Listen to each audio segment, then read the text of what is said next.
A solar eclipse happens when a new moon moves between the Earth and the Sun, blocking some or all of the Sun's rays from reaching the Earth. By cosmic chance, even though the Sun is 400 times wider than the Moon, it's also 400 times farther away. Therefore, the two objects appear the same size in our sky. Astronomers are able to predict eclipses because the Earth and Moon have very predictable orbits. Why then isn't there an eclipse every month? The Moon's orbit is usually tilted a few degrees north or south in relation to the Earth. When the Moon does eclipse the Sun, it casts two types of shadows on Earth: a smaller, darker shadow known as the umbra, and a larger shadow known as the penumbra. There are four types of solar eclipses. The first and most spectacular is a total eclipse, when the Moon completely covers the Sun's surface. A total eclipse can only be seen if you're standing within the umbral shadow. That's why the imaginary line created by this shadow as it races across Earth is known as the path of totality. People within the penumbral shadow see only a partial eclipse, the second type. From this view, outside the path of totality, the Moon passes in front of the Sun off-center, never fully covering its surface. Third, an annular eclipse occurs when the Moon passes directly in front of the Sun. However, unlike a total eclipse, the Moon appears too small to fully cover the Sun. The Moon's orbit is elliptical, so sometimes it's closer to Earth and sometimes it's farther away. Last, a hybrid eclipse is when the Moon's position between the Earth and Sun is so finely balanced that the curvature of the Earth plays a role.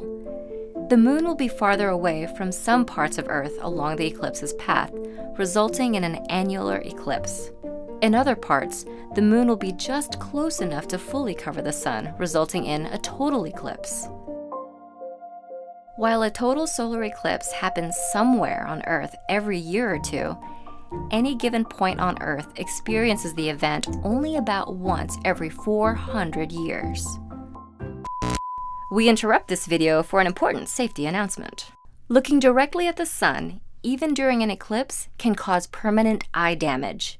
Fortunately, there are ways to enjoy an eclipse safely. The easiest is to use certified eclipse-watching glasses, which are shaded thousands of times darker than typical sunglasses.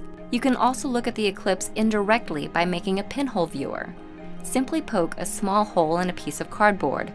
Hold the cardboard up to the Sun, allowing the Sun's image to be projected onto a flat surface. Be sure to look only at the surface and not through the cardboard. Just before the Moon completely covers the Sun, low-lying valleys on the Moon's edge will be the only spots that sunlight continues to pass through. These remaining brilliant shafts of light, known as Bailey's beads, will disappear one after another. And finally, a single bead of light remains, known as the diamond ring, signaling that you're just seconds away from experiencing totality.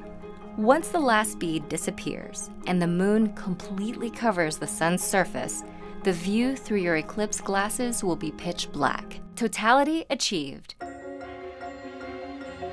At this point, none of the Sun's rays are reaching your eyes, and it's the only time that it's safe to take off your glasses. Remember to put your eclipse glasses back on before any of the Sun's rays start to peek through again. Any sunlight reaching your eyes, even for a few seconds, can cause serious damage. While an eclipse can last a few hours, totality typically occurs for less than 3 minutes. Animals and plants have also been known to alter their behavior during a total eclipse.